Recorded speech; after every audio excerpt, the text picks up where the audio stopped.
Hello বন্ধুরা, আমার নাম হলো সিঞ্জা। আমি একটু বাইরে ঘুরতে বেরিয়েছিলাম পাপা আর মায়ের সঙ্গে। তারপরে এসেই দেখছি বড় দিম্মা এসে গেছে।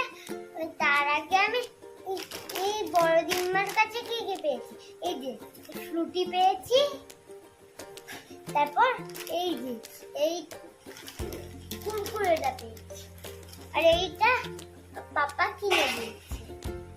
এটা আমার খেতে অনেক ভালো লাগে।